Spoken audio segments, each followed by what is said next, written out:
How much wood would a woodchuck chuck up a wood? Hey guys, it's Esté, and I don't know if you've noticed this, but I have two X chromosomes. What? So yeah, I'm a girl, a woman, you know, yeah.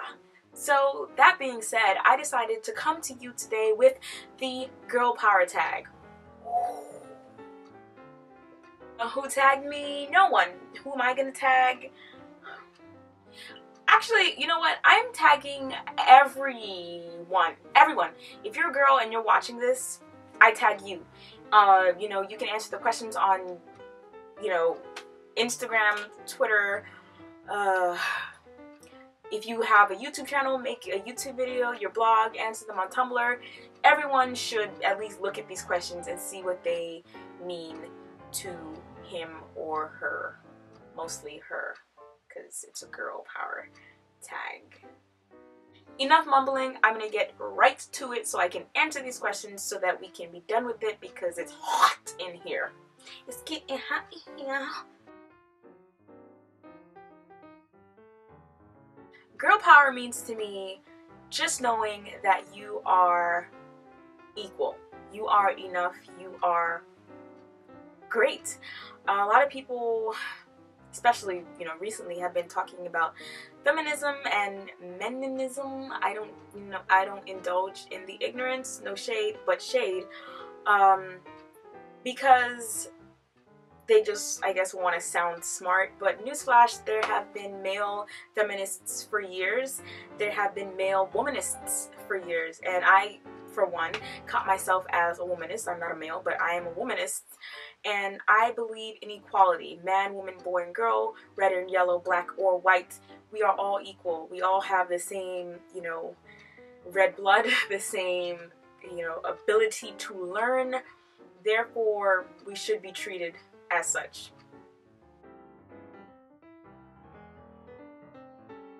The advice that I would give to a girl watching this, hi, who wants to be powerful would be, honey, you are. You know, whether or not you realize just how phenomenal or amazing you are, you are. You know, I guess a lot of it has to come down to just whether or not you've gone through life experiences, good or bad, that teach you just how to react and just how to call upon your girl power, your sassiness, your strength. But everyone, again, man, woman, boy, or girl, little girl, I'm talking to you, has that power within him or her, and it can be called upon in a matter of seconds if you need it. So don't question about how do I become powerful. You don't have to become powerful. You are, period. No semicolon.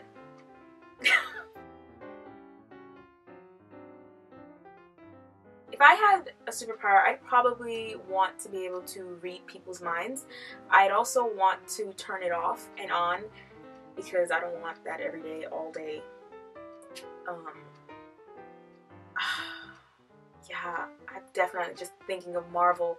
I'd want to be the girl power version of like Charles Xavier and just be able to, you know, use what I have, you know, retrieved for the good of mankind, for the good of humankind, shall I say.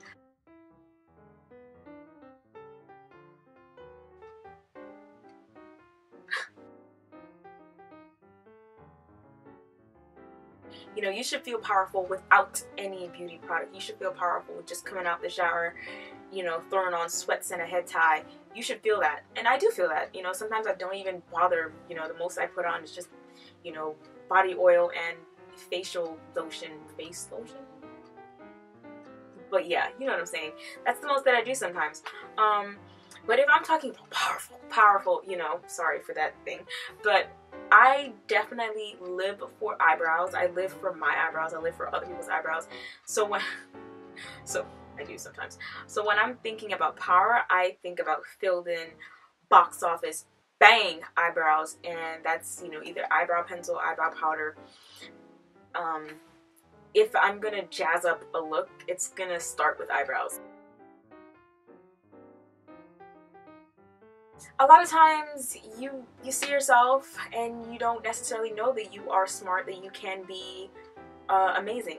Short story, when I was young and I was deciding what I wanted to do when I grew up, I was in the kitchen with my cousin and both sets of parents, and they were talking, because she's 2 years older than me, you know, what did she learn about today in school, kindergarten, and what it is that she wanted to be when she grew up. And she said she wanted to be a nurse. And I, you know, the little 3-year-old girl who had a mind but just, you know, not, you know, my parents asked me, Esté, what do you want to be when you grow up? And I said, a nurse. And of course, as parents do, making sure that their child is not copying another child, they ask, why is it that you want to be a nurse? And I said, because girls can't be doctors. And I remember that so vividly. Like, it's probably one of the first conversations that I remember having at 3 years old. And my parents had to sit me down and say, no, Esté, as a girl, you can do just anything that a boy can do. And that stuck with me, because TV kind of showed me that, you know, only boys were doctors and only men were doctors, and the girls on television and in even books, you know, only they were nurses, or they were teachers' assistants, or they were stay-at-home moms. All those things are important, but girls can do anything that a guy can do. Boys, men, girls, women, we're all people. And if I didn't have my parents there to say, hey, you know, girl power, I don't know, maybe my life would have been a whole lot different. And I'm thankful that they did have that conversation with me when they did.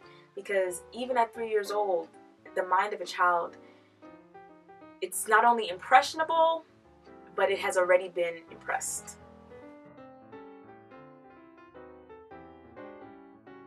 I just want to give a shout out to everyone at my alma mater. Hi Oakwood girls, because I know that thanks to my sister, who is there now, a lot of y'all watch it. So I was saying everyone is powerful in his or her own way, but I do understand the trials and the stresses that come with being a freshman at Oakwood University, you know, being a sophomore, even just up until graduation. It's, you know, it's a little hard, a little tough being a girl, where maybe that's real life, but even in college, even when you're supposed to be around, you know, intelligent, wonderful people, sometimes you get put down. And shout out to all of you guys at Oakwood University, because listen, Shawty, listening in your dorm room right now, you are powerful and you are beautiful and you are amazing. And don't let that boy who doesn't like you, or that teacher who you feel maybe doesn't understand you, or your friends who kind of want to talk about you behind your back, discourage you, because you and I both know you're the bomb. So my highlight this week was just talking about my sister, talking about Oakwood, was actually talking to my sister. Hey Ebony. So the obsession this week is a food obsession. I just actually came from IHOP and I flourished, and I had these pancakes, the New York cheesecake pancakes. I believe I'm saying the name correctly. I don't know if that's exactly how it is, but listen. The moral of this week is something that I saw online, and it says, if you do nothing unexpected will happen. Wow. If you enjoyed this video, you can go down below, like, comment, share, and subscribe, because guess what? I'll be here next week with new cool stuff. What? Bye.